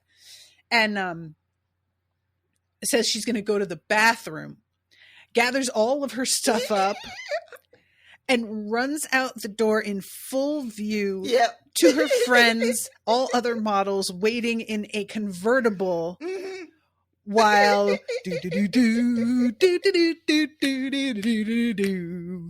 is playing. And I just am hoping they all die in a gasoline accident. So that's how that ends. And Jade brings over the baklava that he ordered for the two of them, which he called divine. Yeah. It's a big order of baklava. Did you see how much food that was? Well, I know it's for 2, but that looks like it's for 5. One of the things about the restaurant are the portions. True. I think they call it baklava, which I don't know which way is the way that you like, I've actually always say said it. baklava, and Same. because we're American, I feel like we're just wrong fundamentally, right? Because we're always wrong. So. I don't know. England will just say fucking whatever and be like, "That's how it's said now." That's true, because they will say that shit with their whole chest like it's right. And they say aluminium. There's no I after the N. That is true. You know, why do we let them get away with so much? Because they secretly want to us? be. Yeah, we want to be part of like a monarchy again and be seen as high class. We're always rooting for colonizers. It's true. Country. We can't get our shit together. So he says like, "Oh, I can't eat all that unless you wanted to join me." And he says this to Jade in a pretty like surprisingly cogent moment. Right. And then says, no, I get it. But doesn't seem like quite as frantic to stop himself and take it back. It's just more like, just whatever. like he's resigned at this point because her attitude has always been the same. Yeah. And this time it's a little different. Mm-hmm. What did you think of this development where she ends up sitting down with him and it seems to be like a lovely evening? I don't know what to make of it because she has not seemed like a person I want to spend any time with at all. What we've seen of her so far has been what I would call a foil, right? Mm-hmm. Like we met her back when we still really liked Nate, and he was like all insecure and the assistant, coach and all that shit. And she was like very aloof and kind of rude and whatever. Mm-hmm. And now we have this moment where Nate, as a character in the show for us, is sort of on the bad side. He's a bad guy now, shorthand bad guy. And this woman who has never given him any of the attention that he has so desperately wanted from her, suddenly sees him with this model, sees that he brought this supermodel to their very humble place, and then the supermodel scampers off, and suddenly now Jade is like, maybe I will sit down with you and talk for a minute. Yeah, it's an interesting turn. I'm kind of wondering if Jade thought the same thing that I thought, where she maybe thought he was bringing her to rub her in Jade's face, and then hears him be like, no, the food's really good and this place means a lot to me, and is like, oh, maybe it's not about that the way that I thought, because a lot of his other behavior has clearly been about getting accolades from Jade, so I could understand writing him off, and then once you hear him say anything real and genuine, sincere, she was responding to the sincerity of that moment between him and this woman, this model who, no shade to her, but the show is telling us she's not interested in that sort of authenticity, that sort of sincerity. She's interested in the show of the thing. She wants to be at the cool restaurant. She wants the food that looks so pretty. I don't have to put any effort into taking a picture of it. Yeah. All that sort of jazz. All right. I will say though, Anastasia, when she takes off that stole, what a vision. My God. I mean, she is just stunning. She's not a supermodel for nothing though. Right. She's so tall. She's so much taller than him. So, okay. That's pretty much it for Nate. Let's deal with Shandy's quitting, or I'm saying it's quitting because that's how she turns it around, which is honestly pretty impressive. It's like a George Costanza walkout. It is epic. She's calling them fascist fucks. She tries to do I'm going to hire all of you. So who's with me? I'll pay you double. I'll give you 3 months of vacation and a company car. And a masseuse. I mean, everything. She's and I'm just where are you getting all of this? What are you talking about? She asked Dan to come, and Dan is like, no. And then later, Dan is like, yeah, I'll come. And she's like, yeah, no. No, it starts off with him saying, I'll come with you. She says no to him. Oh, that's right. And then she tells him to come, and he's like, yeah no. And when he says no, she yells for him to suck her dick, which is what I yelled at the chef that I threw that pan of gelatin at when I quit that fucking job. Also, same. Why do women like saying suck my... I do love saying suck my dick. Because it's meant to be belittling to them, which is I guess pretty homophobic. There's right. problematic the aspects of that, but also when a woman says it, Yeah. we are trying to appropriate a sort of power that doesn't necessarily lie within us. Yeah. Normally, we're trying to like grab onto something. But yeah, this storm out, she like goes back and forth between I fucking hate all of you and then going up to Keely and begging her to let her stay, and then shoving Keely away. They like hug. It's like all over the fucking place. She like hugs Keely and then pushes her away, and it's really wild. When she yells "suck my dick" in his face, he just says "all right." That's really the only thing to say. And Barbara says, well, I'm not going to say it. And Keely says, but you're going to think it. And she says, yes, often and forever, which is totally fair. Like, poor Keely. She's just trying to, like, run her little company. Mm-hmm. She's trying to be fair. She's trying to give people opportunities. She doesn't want to hurt anybody's feelings. She gives her friend this job. It turns into this. Then Jack shows up, and she's basically like, oh, I got to fire this girl now. And then she fires her, and it just is like your worst nightmare, right? Like when you fire somebody, what you want in your heart is for them to go quietly. Now that is not what they need for themselves, but that's what you want. We kind of skipped over what happened too, because apparently she got in touch with like a client of theirs, and I don't know if she was trying to poach them. That's what I'm assuming. And she was drunk, and it was 4 a.m., which I love that that's coming up yet again.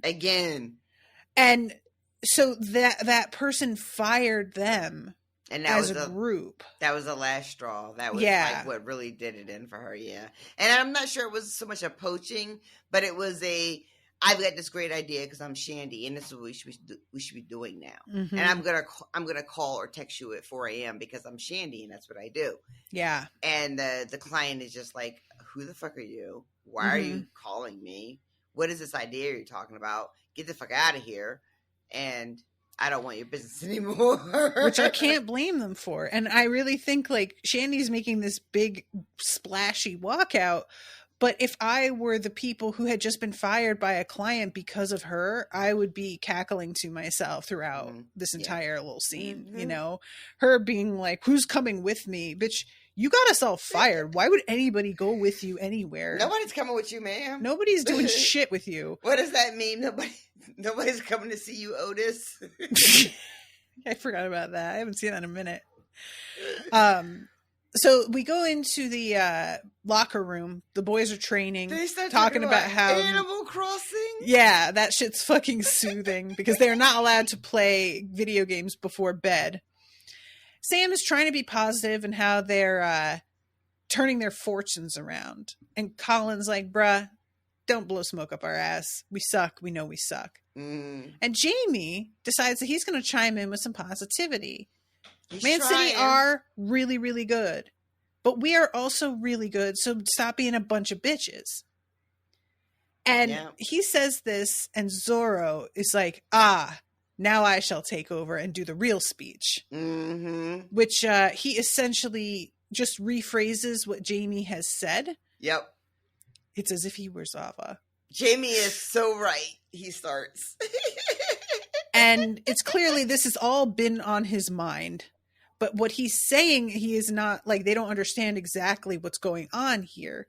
And he says, I know in my heart, in my bones, in my well-defined delts, traps, and glutes. And I love Zorro, like, doing a little peek over of, let's see those two glutes here. That there is no opponent this team cannot conquer.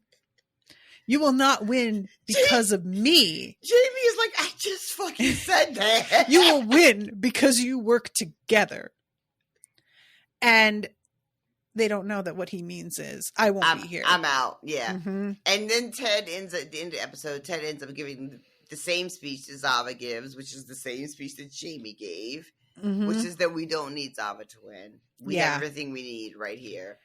But they all jump on Zava, and Jamie is just standing in the background once again. Like, just like, oh, really? And that is I feel like all of us have been there at some point where there's a Zava in our lives, whether it's somebody on our team, on our shift, at our job, in our class, and we're like, what the fuck? I just said the same shit. Yep. What the fuck?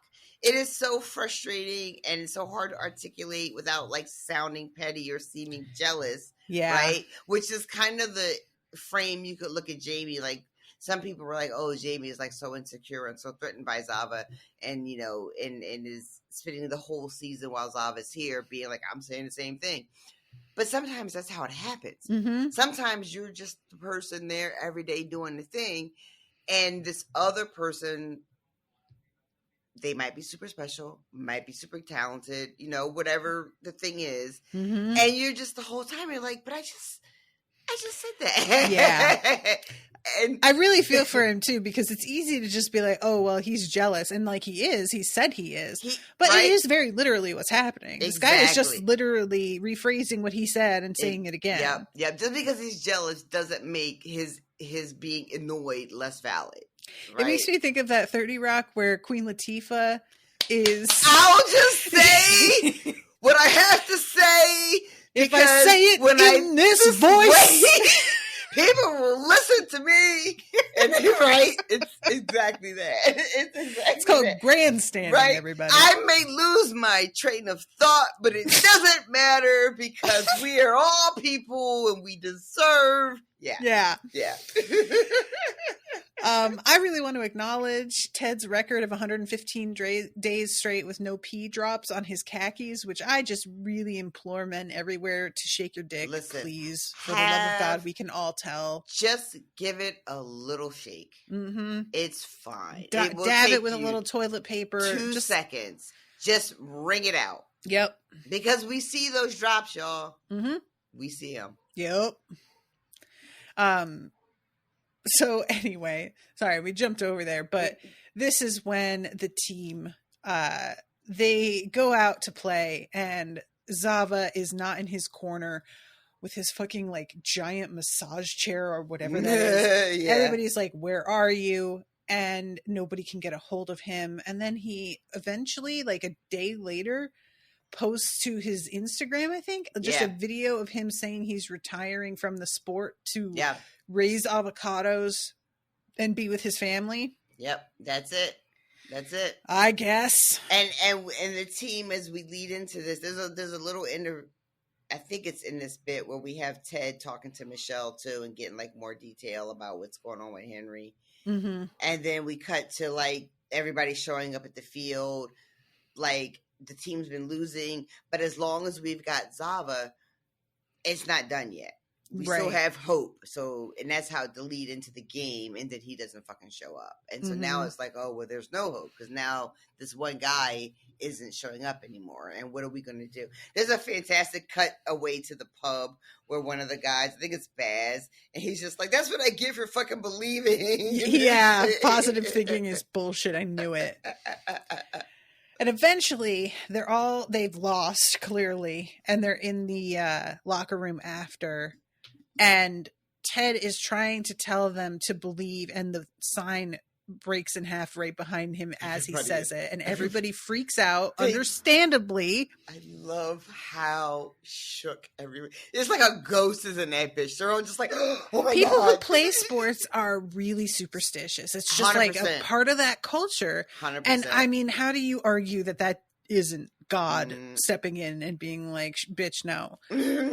So Ted has to do a whole like, you know, guys, we're going to do this without him. We didn't need him in the first place. And he takes the sign down and tears it up, which they all get very edgy all over. Are just like, oh my God, what are you doing?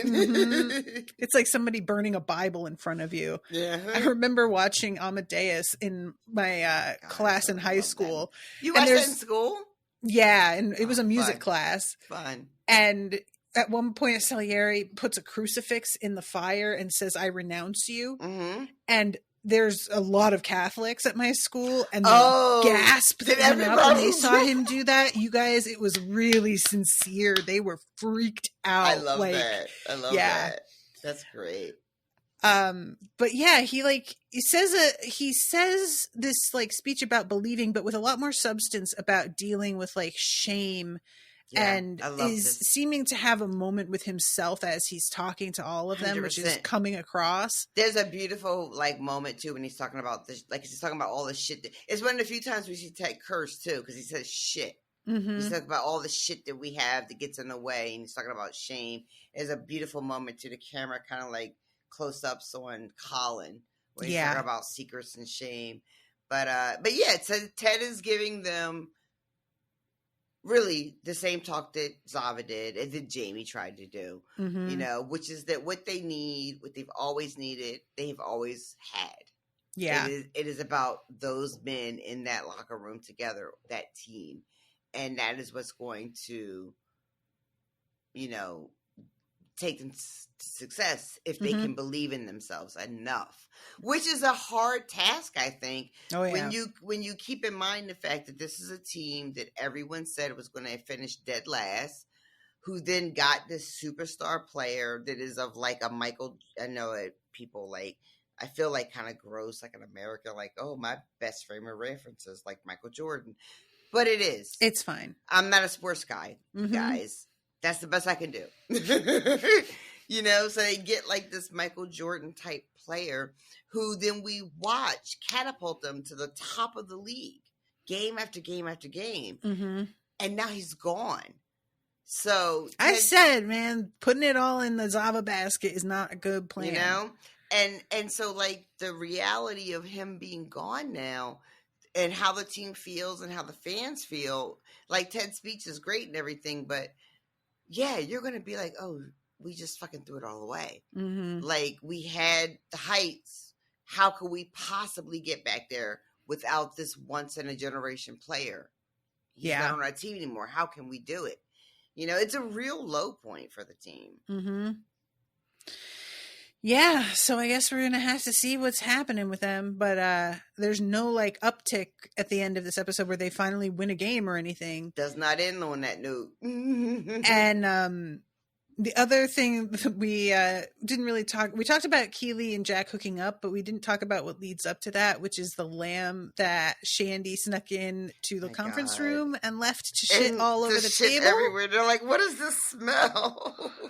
And I really do enjoy that this came back again, though, that this weird lamb is once again part of things. Who knew that 2 times we would be talking about lamb and how they shit and the smell and how cleaning it up, you got to pick it up. You can't just like sweep it up because it's gonna love smear. Shandy saying like, enjoy your time with the sheep or whatever. Like, oh my God, girl, get over yourself. Ugh. Do you think, let me ask you for a prediction. Do you think we see Shandy again in this season? And if we do, in what context? And I'm going to ask the same about Zava. Do you think these 2 people reappear? And what does that look like if they do? I think they do, but I really can't predict how. Okay. I feel like I could see Shandy just like popping up with a weird ad.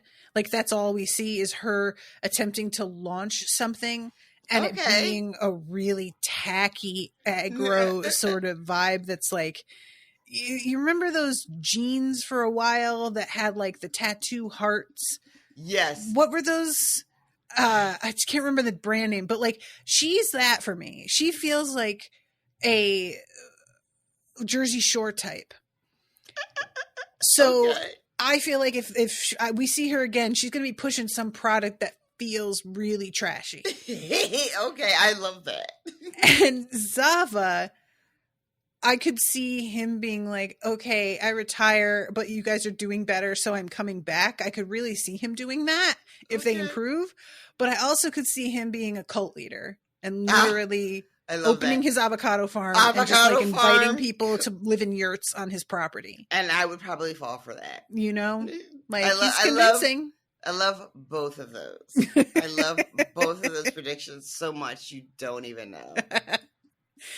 All right. So yeah, I'm just trying to make sure that we didn't like miss anything particular. Same. The hooking up between I wanted to say Shandy, between Jack Keely and Keely. Jack, yeah. it's a real moment because Keely makes the first move, really Yeah, lunges yeah. across And and then kisses Jack. It's like, oh my God, I don't know what happened. Where'd that come from?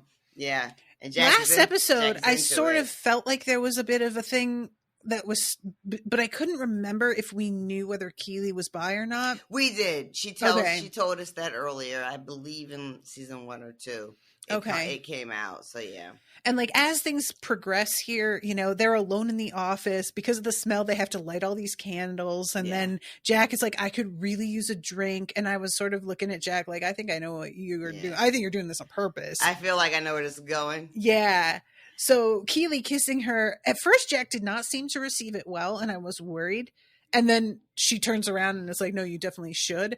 And it seems like they actually have sex in the office based on the like silhouettes as we see them getting undressed later on. I am just really concerned about what if Barbara finds out about this, like the reaction that she's going to have. Do you have any other concerns about Keely and Jack? I mean, there's sort of a power differential there that we discussed when Rebecca and Sam were dating. Mm-hmm. You know, I mean, Jack is her boss. We know she's just the daughter of the actual father who owns the whole empire, but she does, you know, occupy a space of power over Keely. Yeah. And is more connected to the money that is running Keely's business. So there's that. Anything else? Yeah, it's an interest because like the fact that Keely made the first move makes me feel better. You know, it doesn't feel like Jack is pushing things, but also Jack should acknowledge that and kind of maybe be like, we should pump the brakes a little bit. At the same time, though, you know, I understand people are people. You feel like you've got a real chemistry with somebody, and they do seem to line up a lot with the way that they like approach life. Right. So that part I can't really be that mad at. Okay. I just don't. I'm just worried about Keely's reputation. Okay, that's fair. You know, this that's on fair. the heels of having given Shandy a chance and it blowing up in her face the way it did. It just feels like it's looking messy for her, you know?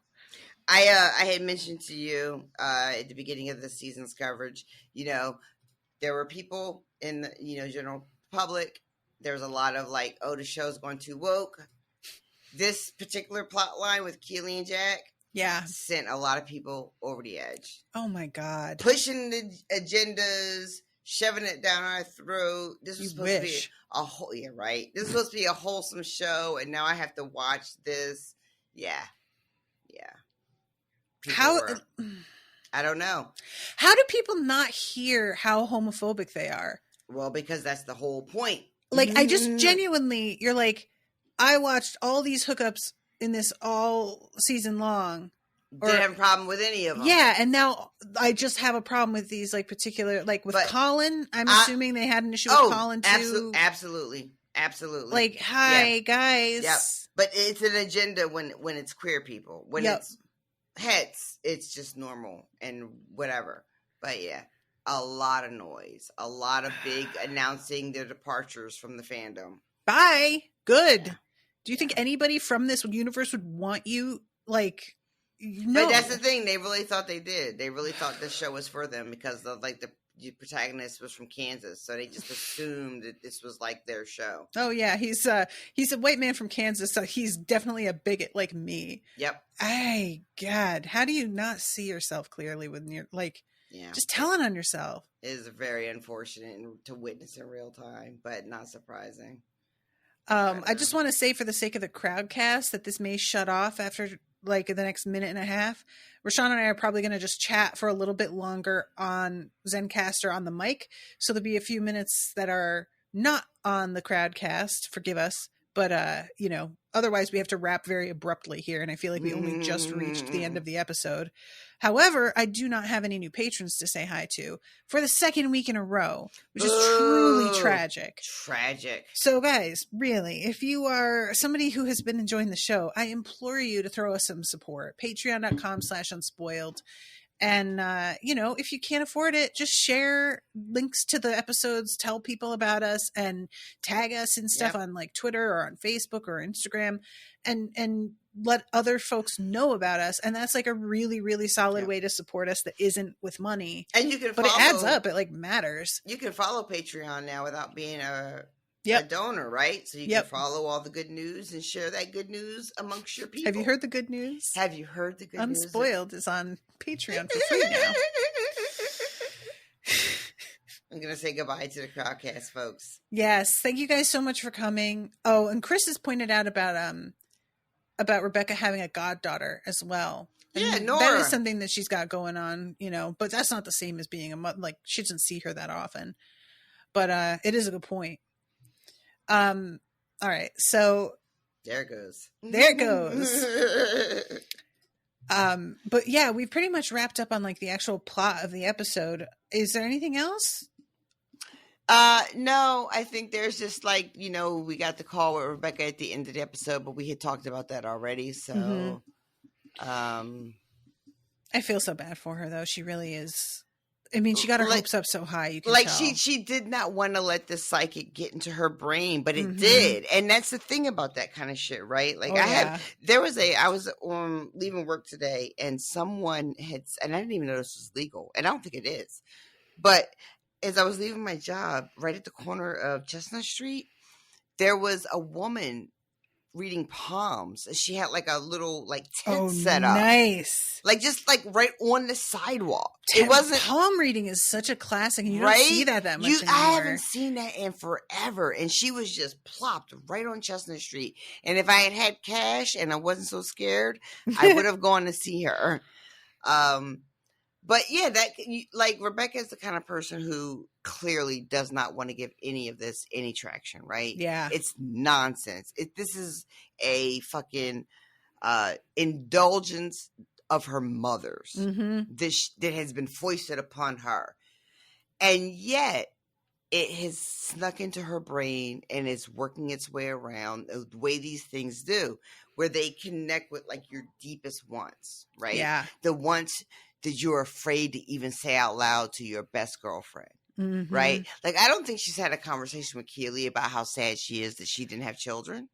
That is that's true. Right? That is like a secret, dark thing that she holds for herself only. Maybe Rupert. And that's it. And then this woman taps into that, and now it's spinning in her brain, and she's calling her doctor and wondering what her options are. And then she's getting this news that looks like the options aren't great. And how, like, just deeply sad that must be. Yeah. And the kind of sadness you don't really have anyone to share it with. And she wants to share it. She calls Keely after the negative results. Yep. But Keely is hooking up. So Yep. I'm not mad at her, but it does suck that it seems like she's going to be sharing this for the first time and she doesn't have anybody to talk to about it. So then she just has to sort of, well, I guess it's just mine. I guess it's just me alone. So I don't know, like, would you like to see her open this up a little bit and share what's going? Because she hasn't really talked. She talked to Leslie. You know, she says, "Hey, I went to see a psychic. What do you think about that?" But she doesn't go into the details of what the psychic said to her and how that's, you know, bouncing around in her brain. Yeah. And then she changes the subject right away. Do you want to see Rebecca be open about this with anybody to share this, or is this something that is just going to be for her and it's going to be private throughout the series, throughout the season? I don't really care either way. Like, I mean, I don't think it is inherently unhealthy to keep it to herself. Okay. But I also don't feel like, you know, it's necessarily helpful to, if she is closing the door on it just being like a biological child, that maybe talking to somebody they would mention there are other options. That's the thing that I always get sort of twitchy about, and I don't think this is anything we have to worry about based on like the place that Keely is, but when there's such an age differential between Keely and Rebecca, and Keely having children is still very much like a possibility. Right. It's the sort of thing that I could see it being a little bit awkward if eventually she does get in a position where she could have kids. Knowing how to navigate that around your friend who has real heartbreak surrounding it would be extremely tough. And I could understand if you don't want to share it because you don't want to feel like that's a sore spot they know about that they are self-conscious about. That's a good point. Because like I always operate with this sort of like, I would rather not make somebody else uncomfortable with my stuff. Mm-hmm. You know, I go there a lot and it's like extremely unhelpful in a lot of situations. But then there are places where it's in a way selfish because I don't want to have the pain of watching them try and navigate around it for my sake. Yeah. So, you know, I don't, like I said, I don't think that's a particular issue here because Keely's nowhere in the vicinity of wanting kids at the moment. But I think that the only reason I could see wanting her to share is so that somebody could point out she has other options available. Right. All right. Well, I guess we'll see how that plays out. Yeah. You know, like the Rebecca can be so vulnerable in some instances and also so protective of herself and others. In some ways, Rebecca has really good boundaries when it comes to that kind of stuff. Yeah. You know? So it'll be interesting to see how that plays out and if it is something that she ends up sharing and getting counsel from the people who are closest to her, or if this is just something she keeps to herself throughout the season. And, you know, and only her and the audience are aware of like what the psychic said and how these things are showing up in her life, you know? Yeah. Well, all right. Indeed. All right, everybody. Well, thank you all so much for listening. I hope you're enjoying the show. Appreciate you all bearing with me with this dog that was chewing a very loud bone. But he thankfully desisted and is now asleep with his little cone head. Did he fall asleep? He fell asleep, finally. He's on drugs for the pain for the neutering. Oh, and, right. They take a little while, but they will kind of sedate him a little bit. And I feel like there was something else I was going to mention, but I can't believe that we're like almost halfway through the season already. I feel like we just started and we even missed a week. Like, well, we didn't miss a week of posting. I guess we missed a week of recording. Yeah. Cause we had one in the bank. Yeah. But it just feels like time is simultaneously not moving at all and also flying past. Moving entirely too fast. Oh my God. It's so weird. It gets worse as you get older. I'm just here to tell you. Everything gets worse as you get older. That's true. I really know it wasn't news. I said it like it was like really like, oh my God, you haven't heard this before. But no, it wasn't news at all. All right, kids. All right, everybody. Thank you all again. And we will see you next week with a new episode. Until then, toodaloo, motherfuckers. Bye, guys. No, my hands won't be tied down.